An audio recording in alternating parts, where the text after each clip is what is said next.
Wonderful to see our group gathered here together, practicing together. It's always a treat. And I've tested out the bell. So now we know that hopefully at the end of the meditation, you'll be able to hear the bell unless you've gone completely into jhana, in which case it doesn't have anything to do with Zoom. So this is the Sunday Sound of Dhamma program, and that means that we'll be doing about 10 minutes or so, just a light guided meditation to help come into the present moment. And then I'll offer Dhamma talk for about 30 minutes or so, and then we'll have a few moments for some reflections or questions or comments. So that is our plan, and I think we'll go ahead and get started then.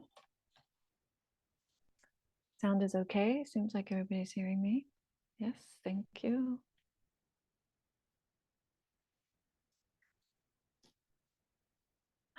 Beautiful. So I think that today we're going to do a meditation on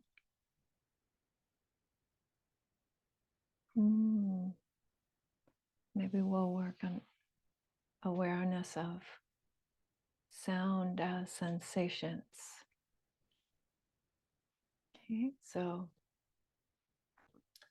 the point of this is, for one, to be able to learn how to direct the mind to attend to one particular sense field or sense region,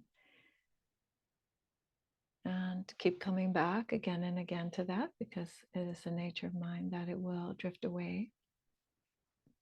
But also so that you might begin to also notice the feeling tones that are associated with different sensations. So some sensations are pleasant and some are unpleasant and some are neutral.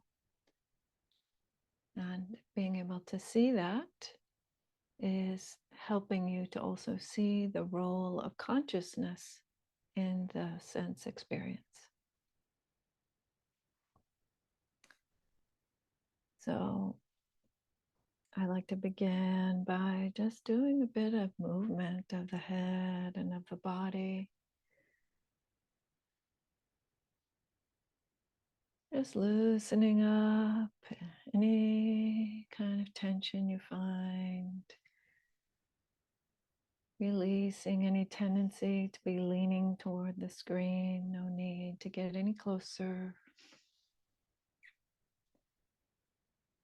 And allowing the body to just come into a balanced posture. Feeling the weight of the body on your seat evenly from side to side.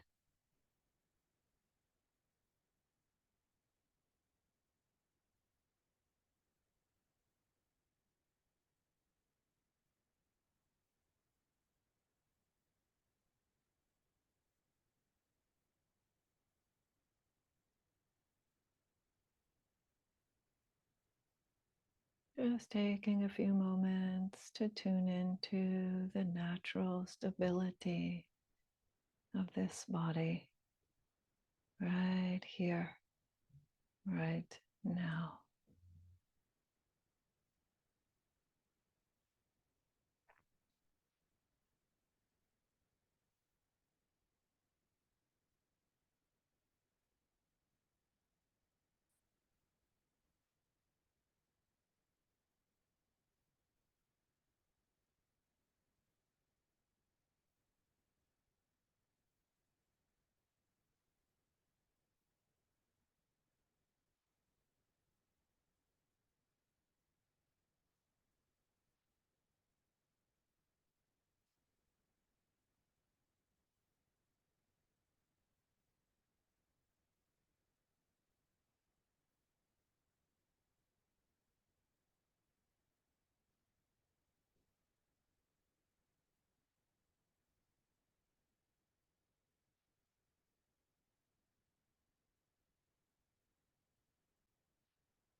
And then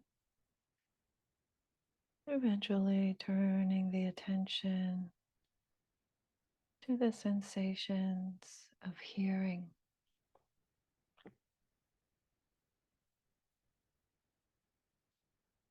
No need to strain at all. The sensations of hearing are just naturally arising.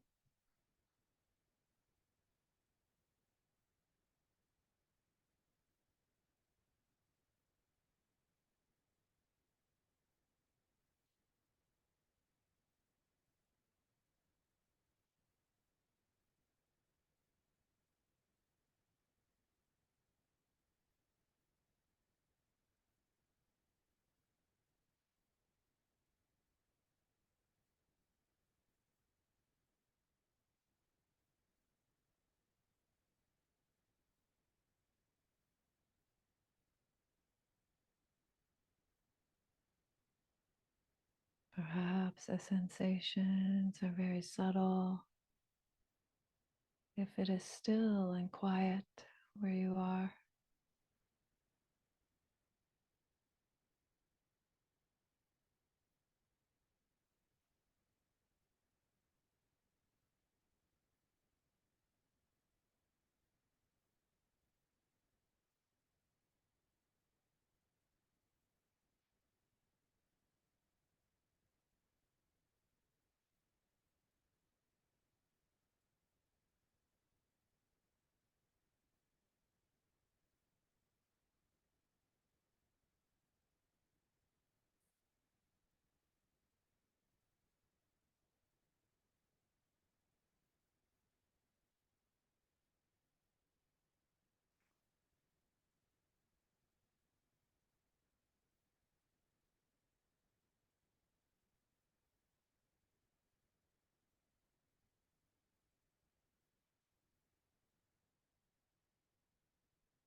staying curious about sensations of hearing,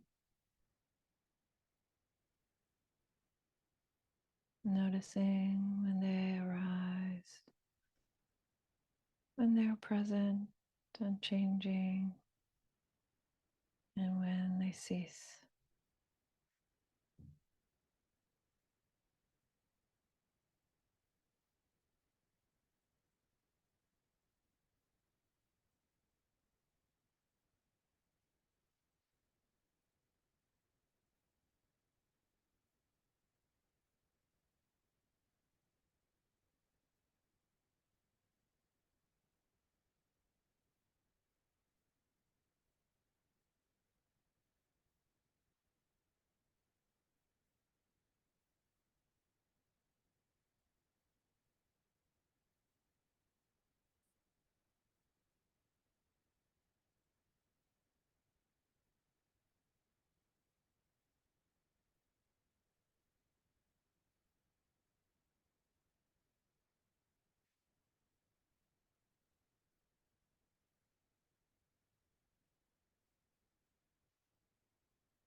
Staying curious about sensations of hearing,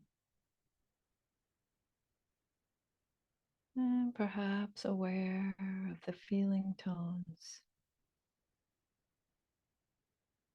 Are they pleasant or neutral or unpleasant?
as you hear the two bells coming for the end of the meditation, perhaps just staying with them, listening all the way until the end of each bell, just hearing.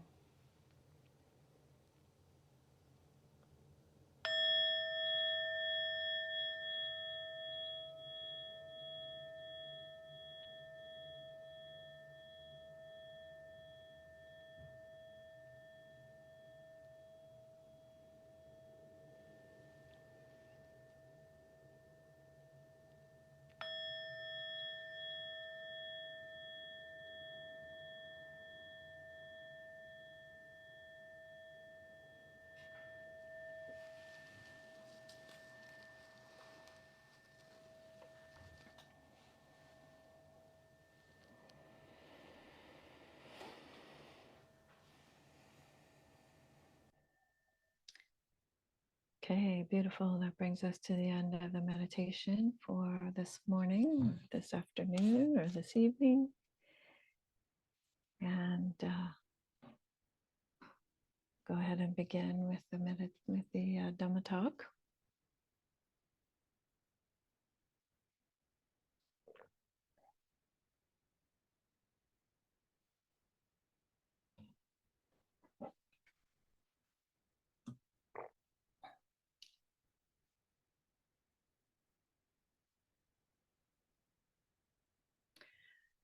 Namo tassa bhagavato arahato samma sambuddhassa.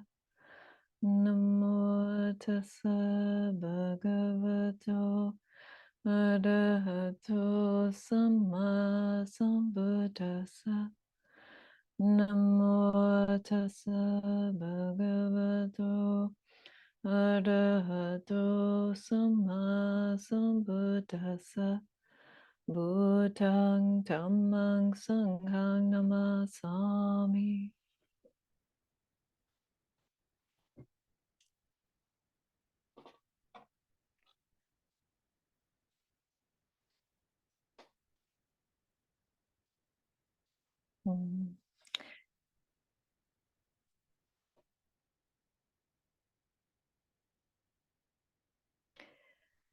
So this week I want to continue on a theme that I started last week about how to deal with conflict, with fear,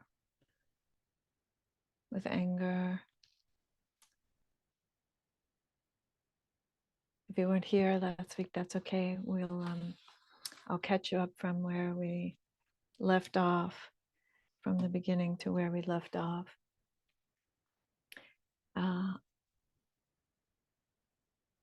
Because we're looking at a beautiful sutta. This is a sutta from the Sutta Nipada,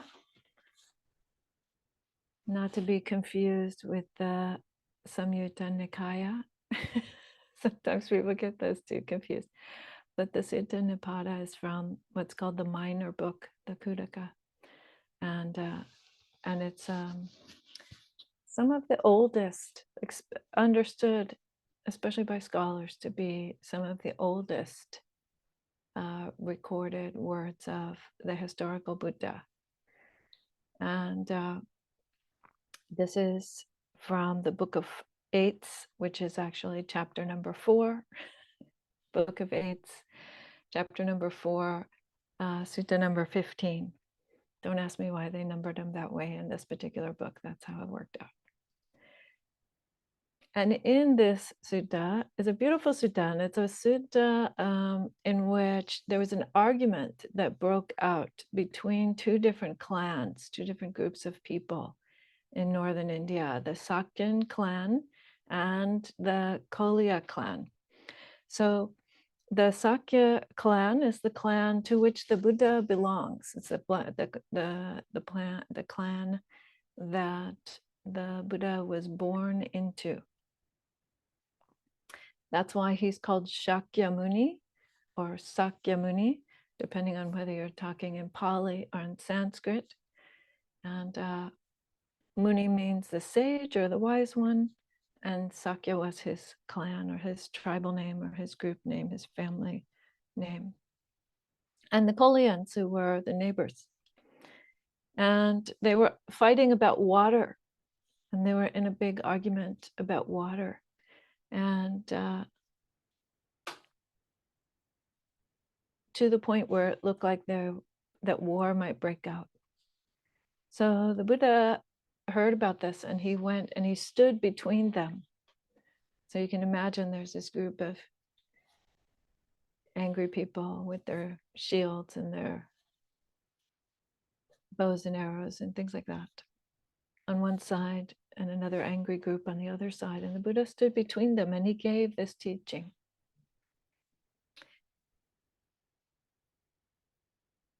So for one, it is a teaching that is specifically intended for lay folks or for folks who are not monastics. Many of the teachings that we read about in the old suttas were specifically intended for folks who were monastics. But this was not one of those. This is specifically intended for people who were in an argument. And he says, I'll tell you how I came to be stirred with a sense of urgency. Seeing them fight each other, fear came upon me.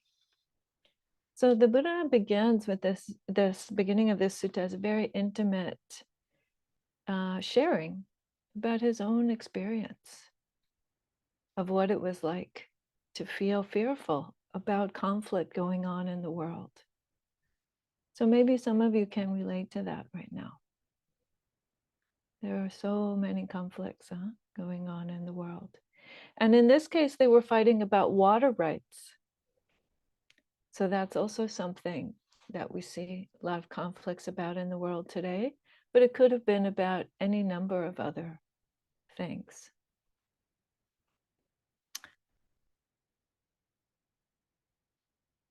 But I brought this forward because I think that it's very relevant to the kinds of experiences that we personally might be having right now. Feeling fear, feeling concern, feeling like you're in the middle between certain groups.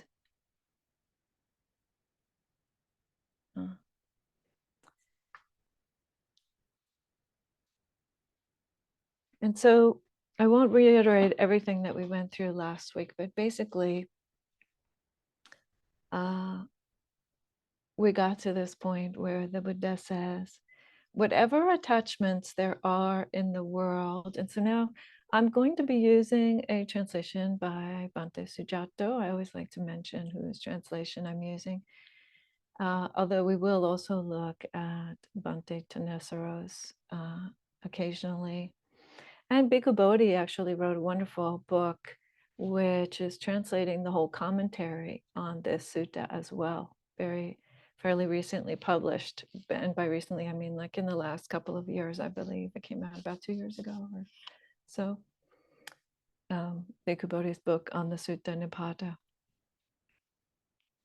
And those commentaries, I have to say, are always kind of fun and interesting, right? Because sometimes they're right on point and you really benefit from having the extra context, like that story about that backstory comes from the commentary.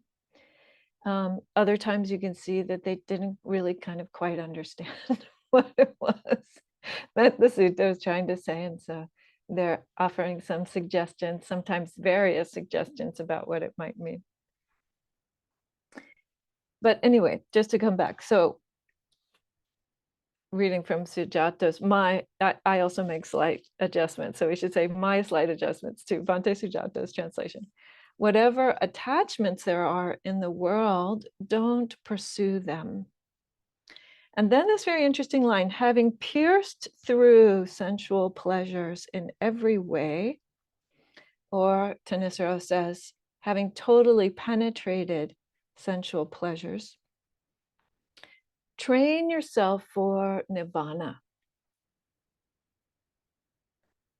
So this is a very, very strong statement, right?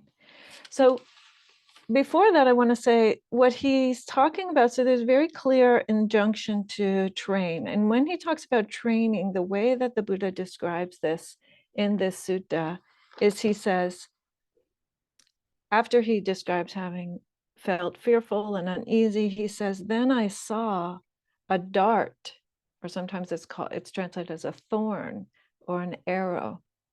I saw a dart so hard to see stuck in my heart. And it means heart or mind or both, actually, because there isn't that kind of sense of separation between analytical cognition and emotive cognition in early Buddhism, or in lots of other cultures, actually. But he says, I saw this dart in the heart stuck there. And so his admonition is to excuse me, to take out the dart in the heart. And so he's giving us a training for how to do that. That's this part of, we're now in the part of the sutta where he's giving the training of how to remove that painful dart in the heart. So we should be clear that in the midst of this situation of the conflict that is going on externally and the conflict that is going on internally, what the Buddha is telling us to do is to turn to our inner world and work with that. Because when we do that, then our presence in the world has an effect on that outer conflict that's going on in the world.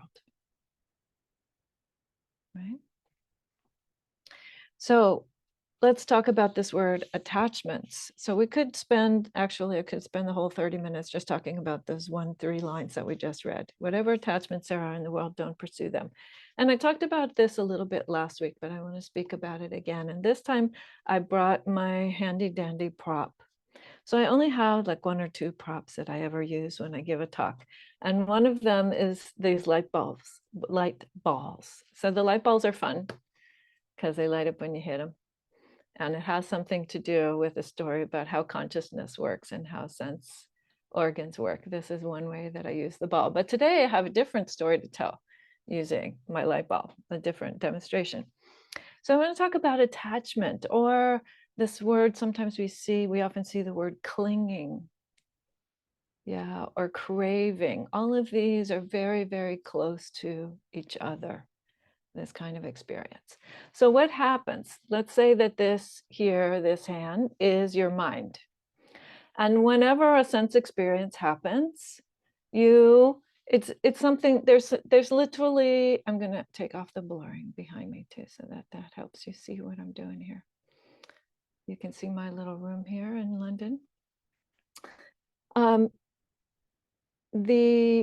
When a sense experience happens, you can think of that as being like an impact on the mind. Something arrives at a sense gate, right? So the sound hits your ear, or the smell hits your nose, or some thought happens in your mind and another part of your mind becomes aware of that thought.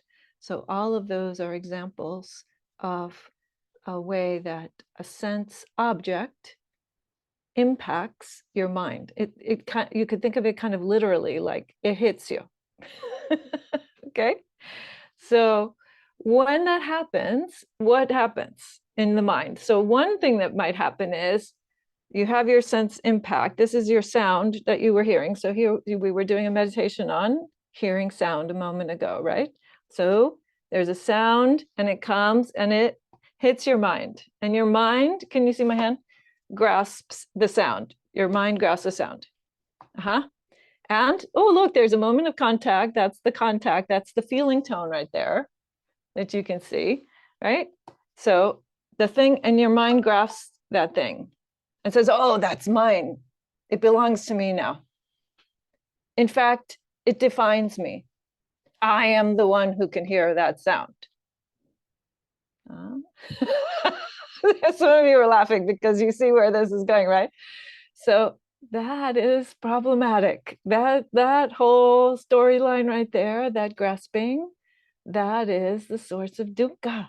That is a source of suffering, right? That whole thing of just, I got it, it's mine, it defines me, and now, right, I understand it completely, and therefore, or whatever it is, or I'm the hero who can fix that sound, or whatever it is that you build up around that experience, right? So mindfulness says this. Mindfulness is a mind that goes like this. Okay, we could just have the sound arrive and be present with it and not have to appropriate it, not have to make it, define it, harden it, and make it mean something about me. It's just there. It just shows up. Right? And non-attachment looks even a little different than that. So hold on, I'm going to cover up my keyboard in case, because it's going to make a mess here. So non-attachment might look like a mind that goes that's something like this, that it goes like that, right? It just shows up, and when it's here, and it's gone when it's gone.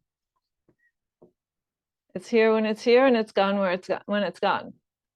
And there's no idea of needing even for it to, right, be present. Because it's okay. Because even when this happens, sooner or later, the reason why this is dukkha is because sooner or later, you got to pry your hand open and have the next thing, right? Because none of these contacts last forever. So actually, that's why non-attachment is less painful. You see? Or non-clinging. It's not that the contact doesn't still happen. And it could be a very pleasant contact, or it could be a very unpleasant contact, or it could be something super important to you. You know, in my case, like the birth of my daughter, or it could be, which was a very unpleasant contact, I will say, and also the greatest thing ever, right? And like that. It could be any number of things. It could be something that is very, very important to you. But you know that you can't harden a self around it. That no matter what, right? No matter what, all of those things will have to go. Right? And that's their nature. And we are going to be okay with that. And why is nibbana? So this is why nibbana is the next thing. So having pierced through sensual pleasures, what does it mean to pierce through sensual pleasures? It means to have that lived experience of this thing, to have the lived experience of what it's like to not grasp the sense experience. And to, when that non-grasping is so complete and so thorough that all conditioned experience falls away, and there is something that we call signlessness, meaning no reference points. So it's impossible to talk about, really, because we can't even, until you've experienced it, you can't even imagine what it's like to have no reference points. But that is nibbana, no reference points whatsoever, because there was the courage and the non-grasping to let it all fall away. And when it all falls away, that's nibbana, that's the experience of nibbana.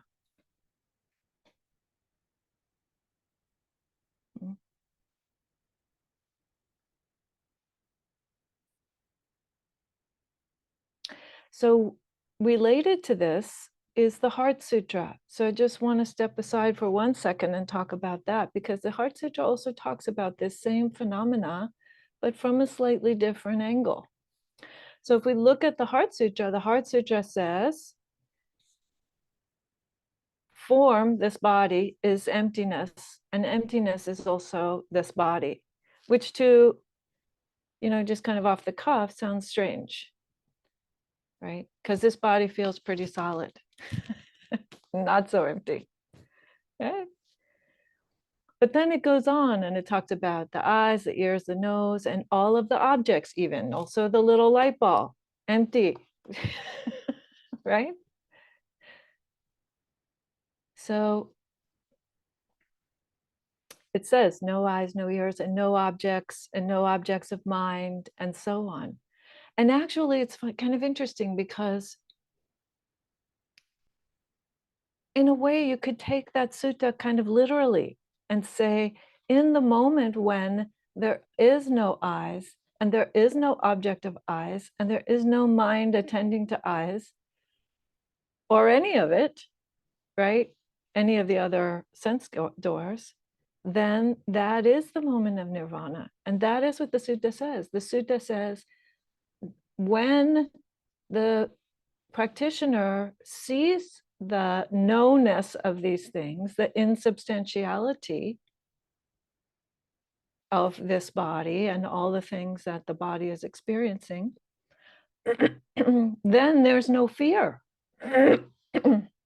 Just as the Buddha is saying, then there's no fear. Because you understand the nature of it and the inevitability of the way that things are based on the conditions, right? So the greed which causes the conflicts goes away because you understand that the thing is just, right? The thing can just slide off the mind. So if we look at the Heart Sutra says, when you see that, when one experiences that, then there is no fear. And when there is no fear, then all the upside down views get turned right side up, and one realizes nirvana. Nirvana is the Sanskrit word. Nibbana in Pali, nirvana in Sanskrit. So in a way, we could take the Heart Sutra literally. There's also another layer of meaning there, and I won't go into it right now because I want to keep going with this teaching from the Buddha. But the Heart Sutra pointing at exactly this dynamic that the Buddha is saying.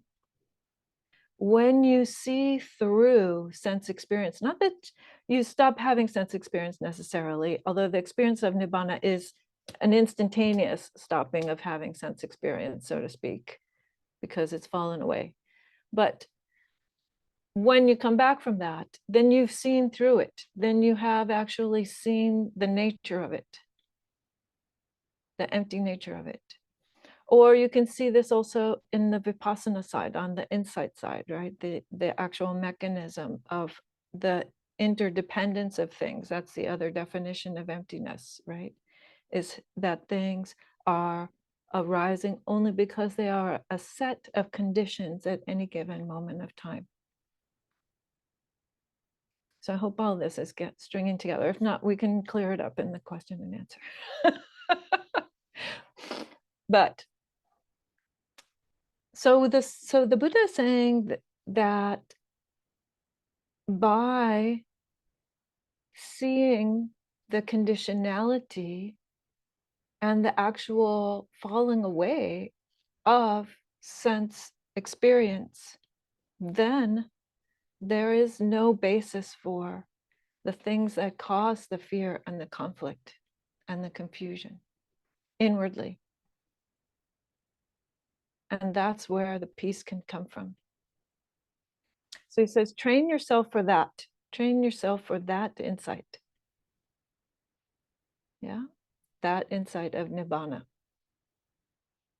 And then he says how. And he goes through some very specific teachings. And these are the ones, we won't get to the coolest ones. The coolest ones are actually next week. Sorry, everybody, but we'll do some pretty cool ones today. But he starts out by talking about what the precepts, or he doesn't even talk about the word precepts. He just says, be truthful. Don't be rude. Don't be deceitful. Don't slander other people or harshly criticize other people. He says, leave behind anger. A wise person would cross over greed. Yeah. Leave behind greed. So right away he's saying, okay, so these are the preparatory practices, right? These are the practices that we can do that will help us to bring the mind to the point of being able to have these other kinds of penetrating insights.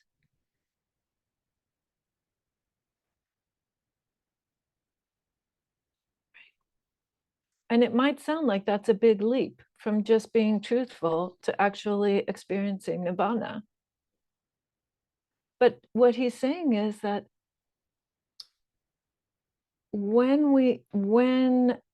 so one way that I understand this is he's saying when we work with the mind in this way by making these kinds of skillful choices about being truthful about our own experience, for example, what's the reverse of that? Is being dishonest, right? Being deceitful to ourselves or to others. And what is that if not creating more delusion in the world? When you lie, or when you're even just not being truthful to yourself about what your own experience is, that's just creating more confusion and more delusion in the world, right? I mean, at a very, very kind of mundane level. Yeah.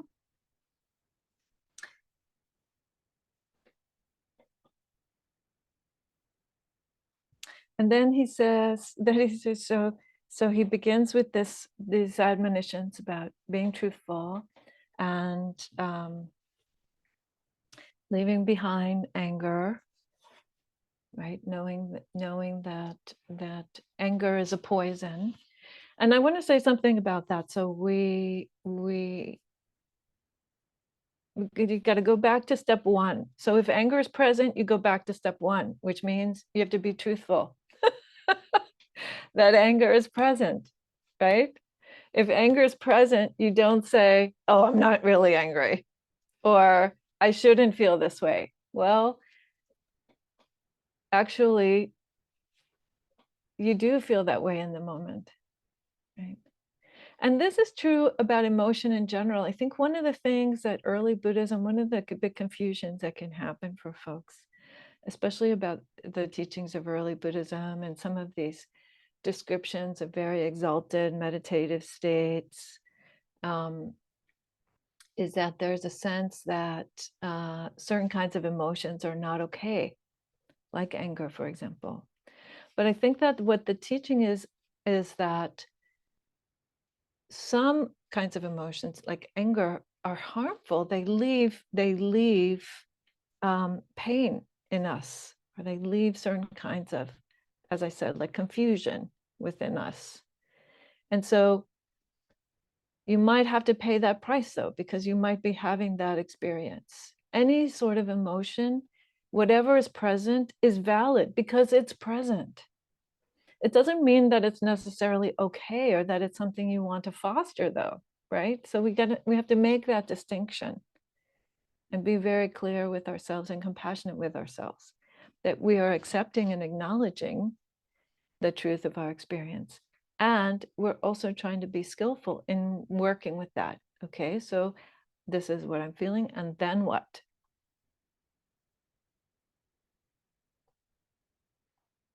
And then the next step he talks about, or the next sort of admonition that he gives, is leaving behind, conquering, or prevailing over sleepiness, laziness, drowsiness, negligence. He says a person who is intent on nibbana also doesn't, as Taniso translates it, doesn't stand firm in their pride. So,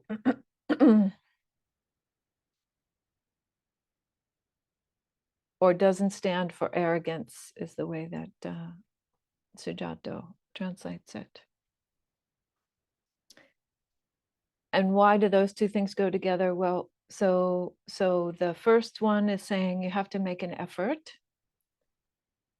So, and this is very, very important. I think sometimes we might get this message like, oh, you're inherently perfect, or you're inherently a Buddha, or you're inherently a Dhamma, and therefore everything's cool. Well, no. No, not exactly. Not exactly. You are inherently perfect in the sense that um, all of the grouping of conditions that are necessary for this thing to be here, this body and this mind, are perfectly fitting together to make this particular state. That's what we mean when we say you are perfect. It doesn't mean that, subjectively speaking, on a mundane level, right, that there isn't work to be done, that we don't have to somehow realize this. Yeah. Or sometimes you hear this teaching about Buddha nature. I've spoken about this several times in the last few months. Right? So to say that you are the nature of Buddha means that you are the nature of being able to be awake and in harmony. You are naturally, to some extent, aware and in harmony with the reality, right? With reality. But that your ability to realize that, your ability to touch into that, your ability to actually experience it, that's what needs to be cultivated, right? That's what needs to be cultivated.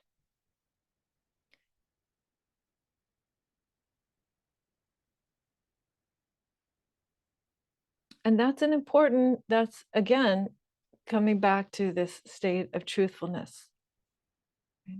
This state of truthfulness, that we can tell that there is such a thing as bhavana, or cultivation.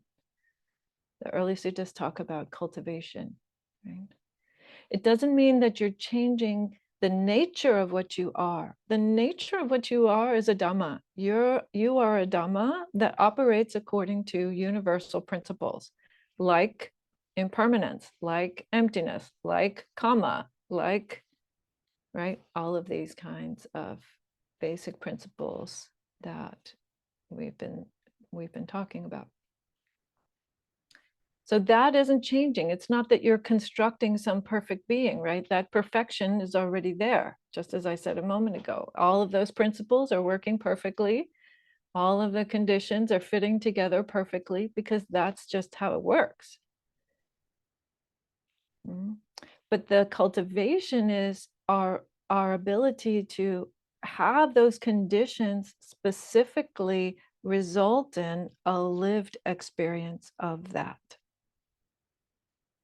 A lived experience of the fact that this is a suffering way of being, right? That isn't really reflecting the reality of the fact that eventually it does go away. Yeah. Okay, so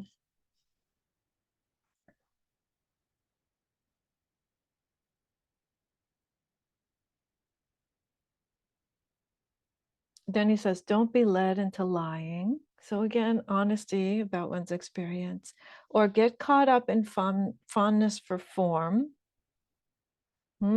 So this is an interesting one. I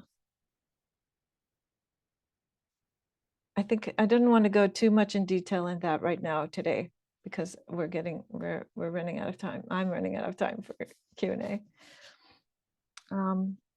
But here, where I want to leave you is this last bit here of what I prepared for today. It says, don't relish the old and welcome the new. And don't grieve for what is running out, or get attached to things that pull you in. Don't relish the old or welcome the new.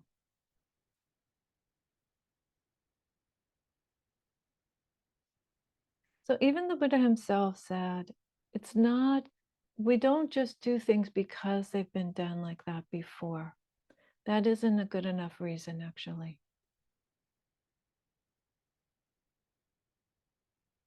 The reason that we practice the way that we do is because of the efficacy that it has for our particular understanding, our particular experience of the Dharma.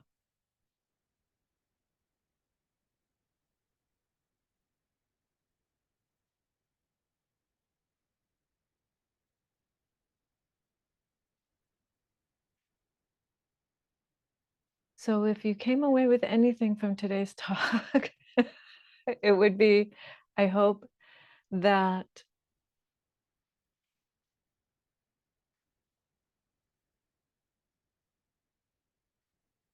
no matter what's going on in terms of the scary things that are happening in the world, or the scary things that might be happening within you, that being honest about that and really approaching it from the standpoint of what's at work here, what are the principles at work here, then you will see that you yourself are a Dhamma.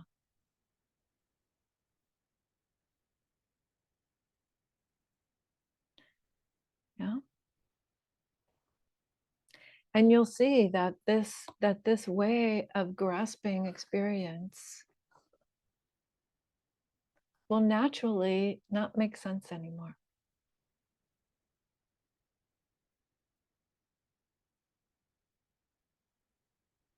And the freedom in that is beautiful. And it's perfect. And it's right here. Not even you could keep it from yourself.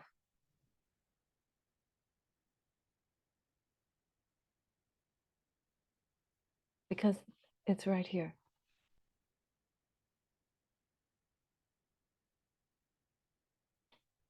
Thank you.